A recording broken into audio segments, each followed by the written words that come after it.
What's going on, everyone? It's time for another James Bond action film review. Today we're going to talk about the 8th James Bond film, Live and Let Die, and probably one of the most cheesiest ones.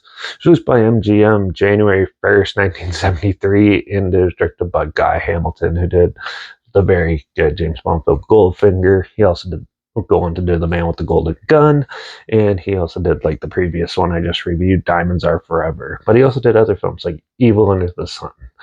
This film had a budget of $7 million, and yeah, so this is the first one starring Roger Moore. Came into the role, and yeah, this one James Bond is investigating a murder case in New Orleans of a British agent who was mysteriously murdered, and he goes and investigates and come across as the big mob boss, Mr. Big.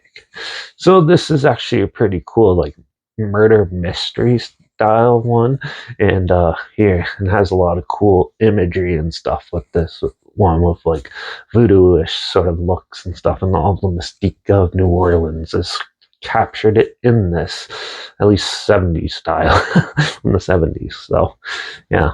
Um yeah, I like the way this film was set up. It has a pretty good setup. It has some pretty rich characters in this, actually. If you like ignore the cheesy stuff that comes later, there's some pretty good characters in this. The gadgets are actually pretty quirky and unique, and yeah, the Bond girls are actually not too bad in this one too.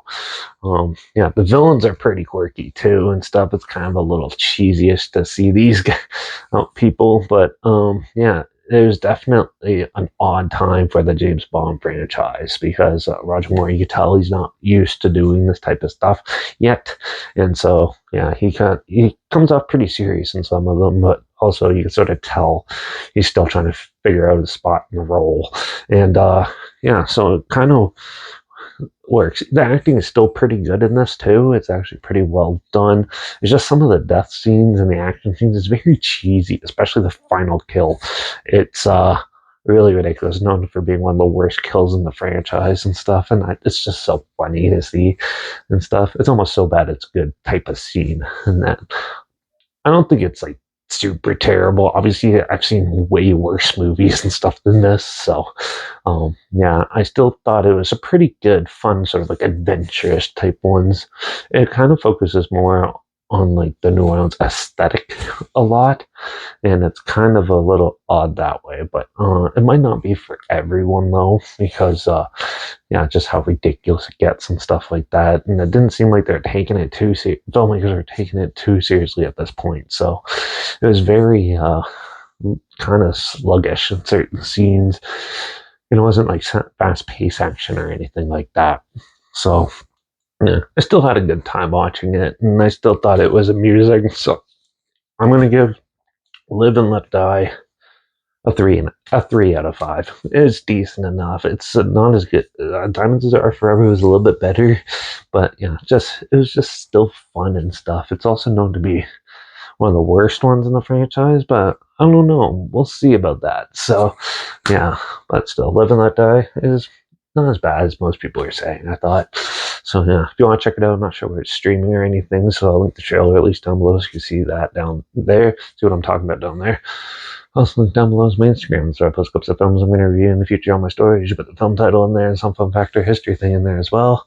Also, my little box down below at Derek P Reviews. That's where I post my first star rating after watching the films, and my Twitter's down below at reviews_Derek. So follow me on those platforms, stay in loop with this channel. Like this video, share it to more people, wherever. Comment your opinions of the film down below if you have any films or film franchises in any genre and on any streaming service that you want to hear my opinions on in the future. Comment those down below too. I'll try my best to get to them as soon as I can, and if I can find them. Also, let me know what your favorite James Bond film is down below. Make sure you subscribe. Hopefully, that's something weird, obscure, and all that I probably never thought checking out together. And also, hear my opinions of popular films that have come out, classic films, and reviews on other things as well. And don't forget to ring that bell because we're going to review the 9th 007 film, The Man with the Golden Gun, in the next review. So make sure you tune in for that. And yeah, watch out for all those crazy mob bosses in New Orleans. And I guess I'll see you all in the next review. So until then, cheers.